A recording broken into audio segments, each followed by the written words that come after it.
అందరికీ దేవుడి నామాన్ని వందనాలు చెల్లించుకుంటున్నా. హల్లెలూయా. మా ఆహ్వానాన్ని మన్నించి మీ అందరూ ఈ యొక్క క్రిస్మస్ పండుగను సెలబ్రేషన్ చేసుకోవడానికి వచ్చినందుకు వందనాలు చెల్లించుకుంటున్నాను. సాక్ష్యం ఏంటంటే 2017 ఎండింగ్లో నవంబర్ డిసెంబర్ ఆ సమయంలో దేవుడు ఈ ప్రాంతం చూపించి ఇక్కడికి వెళ్ళమని చెప్పినప్పుడు నేను బయలుదేరి వచ్చినాను. ఫస్ట్ మాకు ఇద్దరు బిలీవర్స్, ఇద్దరు విశ్వాసులు. మేము ఎవరి ఇంటికి వెళ్ళిపోయి మీరు రండి మా చర్చికి అని బలవంతం ఎవరిని చేయలేదు. వాళ్ళకు జరిగిన కార్యాల ద్వారా వాళ్ళు ఇంకొకళ్ళు తీసుకురావడం అలా స్టార్ట్ అయింది. హల్లెలూయా. ఇద్దరు నుంచి నలుగురు నుంచి 10 మంది, 10 మంది నుంచి 50 మంది, ఇప్పుడు దగ్గర ఒక 60-70 మంది వరకు వస్తున్నారు. హల్లెలూయా. దేవుని నామానికి మహిమ కలుగును గాక. మేము ఎవరికి కూడా ఎవరిని ఫోర్స్ చేయలేదు, ఎవరికి రమ్మని చెప్పలేదు. కానీ ఆయన యొక్క మహిమ కార్యములు చూసి ఒక్కొక్కళ్ళని దేవుడు ఆయన మందిరానికి తీసుకుని వస్తున్నారు. హల్లెలూయా. అనేక మందికి స్వస్థతలు, అనేక మందికి కుటుంబాల సమాధానం లేని వారికి సమాధానం, బంధకంలో ఉన్న వారికి విడుదల దేవుడు కలిగించారు. హల్లెలూయా. అలాగే అద్భుతంగా దేవుడు మాట్లాడి మన బెంగళూరు ప్రాంతంలో కూడా పరిచర్య చేయడానికి దేవుడు కృపను గ్రహించాడు. అక్కడ కూడా జరుగుతుంది పరిచర్య. హల్లెలూయా. దేవుని నామానికి మహిమ కలుగును గాక.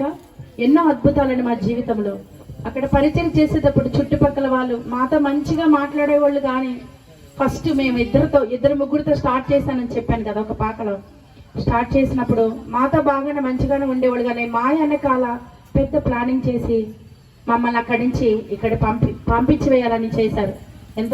ఎన్నో కార్యాలు చేశారు, ప్లాన్స్ చేశారు. కానీ దేవుడు ఒక్క ఆదివారం కూడా ఆరాధన ఆపకుండా జరిగించాడు. హల్లెలూయా.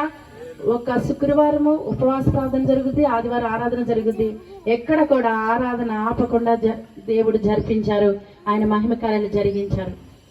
అక్కడ నుంచి 2-3 నుంచి 10 మంది, 10 మంది నుంచి 20 మంది వాళ్ళు పంపించాలని ప్రయత్నించినప్పుడు, ఎన్నో బాధల శ్రమలకు గురైనప్పుడు, కన్నీరు కార్చి ప్రార్థన చేసినప్పుడు దేవుడు అద్భుతంగా ఈ టెలిఫోన్ కాలనీ గృహంలోనికి నడిపించారు. హల్లెలూయా.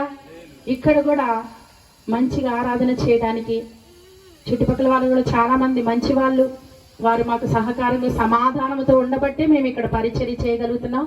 అందుని బట్టి దేవునికి మహిమ చెల్లిస్తున్నా. ఇది దేవుని వలన, కేవలం దేవుని కృప వలన మాత్రమే. హల్లెలూయా. దేవుని కృప లేనిదే మన జీవితంలో ఏది కూడా జరగదు. హల్లెలూయా.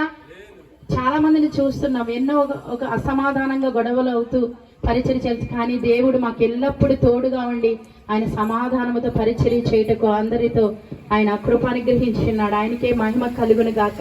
ఎన్నో సోదరులు, ఎన్నో ఇబ్బందులు, ఇరుకులు. హల్లెలూయా. క్రైస్తవం అంటే ఏదో పూలబాట, ఆశీర్వాదములు వస్తాయని చాలా మంది వస్తారు, ఆశీర్వాదం తీసుకుని అద్భుతాలు చూసిన తర్వాత వెళ్ళిపోతారు. హల్లెలూయా. క్రీస్తు ప్రేమ అలాంటిది కాదు. నువ్వు ఆయన ప్రేమించినా ప్రేమించకపోయినా, నువ్వు ఎంత పాపివైనప్పటికీ ఆయన ప్రేమిస్తాడు. హల్లెలూయా. ఆయనకే మహిమ కలుగును గాక. ఎన్నో అద్భుతాలు మా జీవితంలో చేశాడు. ఎన్నో సోదరులు వచ్చినాయి, అయినప్పటికీ దేవుడు తప్పించాడు. హల్లెలూయా. రీసెంట్ గా లాస్ట్ 2 వీక్స్ బ్యాక్ నా తల్లికి హార్ట్ స్ట్రోక్ వచ్చింది. తెల్లవారుజామున 3:30 టైంలో వచ్చినప్పుడు దేవుడు నన్ను బలపరిచాడు. హల్లెలూయా. నువ్వు ధైర్యంగా ఉండు, నీ తోడుగా నేను ఉన్నానని మాట్లాడుతూనే ఉన్నాడు దేవుడు. హల్లెలూయా. ఆమెని సజీవ లెక్కలో ఉంచి ఈ దినమున క్రిస్మస్ చేయడానికి మన ముందు ఆమె ఉండడానికి నా తల్లికి దేవుడు కృప ఇచ్చి ఉన్నాడు. అందుని బట్టి దేవునికి మహిమ చెల్లిస్తున్నా. హల్లెలూయా. ఎన్నో ఇబ్బందులు, ఇరుకులు ఎదురవుతున్నప్పటికీ సైన్యములకు అధిపతి యెహోవాగా నీ పక్షమున నేను యుద్ధము చేయవాడనని ప్రతి విషయంలో ఆయన జయమిస్తూ నడిపిస్తున్నాడు. హల్లెలూయా. ఆయనకే మహిమ కలుగును గాక. ఎంతో మంది విశ్వాసులు మా కొరకు ప్రార్థన చేస్తున్నారు. మాతో కలిసి సావాసము కలిగి, ప్రేమ కలిగి ఉండడం వల్ల మేము ఎంతవరకు వచ్చి ఉన్నాము. అందుని బట్టి దేవుని నామాన్ని మహిమ చెల్లిస్తున్నా. నా బిడ్డల విషయంలో, నా కుటుంబ విషయంలో, సంఘం విషయంలో కూడా ఏమి ప్రార్థించినప్పటికీ కూడా దేవుడు అద్భుతాలు చేస్తూనే ఉన్నాడు. హల్లెలూయా. దేవుని నామానికి మహిమ కలుగాక. మందిరం యొక్క నిర్మాణం కొరకు, సంఘ స్థలము కొరకు ప్రార్థిస్తున్నాము. మీ అందరూ కూడా ప్రార్థనలో పెట్టండి. తప్పకుండా దేవుడు ఆయన వాగ్దానాన్ని నెరవేరుస్తాడు. తప్పకుండా ఒక మందిరమును దేవుడు నిర్మించబోతున్నాడు. అందుని బట్టి దేవునికి మహిమ చెల్లిస్తున్నా. ఈ చిన్న సాక్ష్యం దేవుడు దీవించును గాక. ఆమేన్. హల్లెలూయా.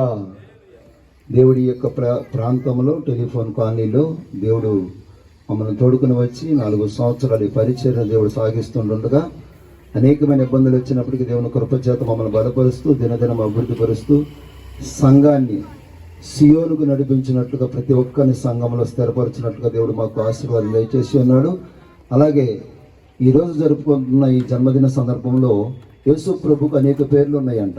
ఏం పేర్లు ఉన్నాయి? అనేక పేర్లు అంటే కొంతమంది డాడీ అంటారు, కొంతమంది నాన్న అంటారు, కొంతమంది రక్షకుడు అంటారు, కొంతమంది భర్త అయ్యున్నాడు అంటారు. అవునా? ఎలా పిలుచుకోవాలన్నా అలా పిలుచుకోవచ్చు. నేనైతే నాన్న అనుకుంటా, హల్లెలూయా. కొంతమంది నాకు రక్షకుడు ఈయనే అనుకుంటారు, హల్లెలూయా. మీరు ఎలా పిలుచుకున్నా ఆయన పలికే దేవుడు అంట, హల్లెలూయా. నేను పిలుచుకున్న సమయంలో పలికాడు కాబట్టి నేను అవన్నీ వదిలిపెట్టేసా. నా బంధువులను వదిలిపెట్టా, మా ఊరిని వదిలిపెట్టా, మా అప్పచెల్లిని వదిలిపెట్టా, మా అన్నదమ్ముని వదిలిపెట్టా. ఆయన మాట్లాడాడు కాబట్టి అన్ని వదిలిపెట్టేసి వచ్చేసా, హల్లెలూయా. అందుకనే మన దేవుడు ఎవరంట? మాట్లాడే దేవుడు. మీరు ఒకవేళ నిజముగా దేవుడు మాట్లాడతాడని మీకు ఆలోచన కలిగితే ఒక్కసారి మరి మాట్లాడి చూడండి. ఎప్పుడన్నా డాడీ నువ్వు మాట్లాడుతూ ఉంటావు నిజం కదా అని ఒక్కసారి మాట్లాడి చూడండి, హల్లెలూయా. అందుకనే ఒక చిన్న చరణం కోరస్ పడతాను. ఏం పాట తెలుసా? యేసునాన్న యేసునాన్న యేసునాన్న ఆరాధన నీకే ఆరాధన, ఆరాధన నీకే ఆరాధన. యేసునాన్న యేసునాన్న యేసునాన్న ఆరాధన నీకే ఆరాధన, ఆరాధన నీకే ఆరాధన. ధవళ వర్ణుడా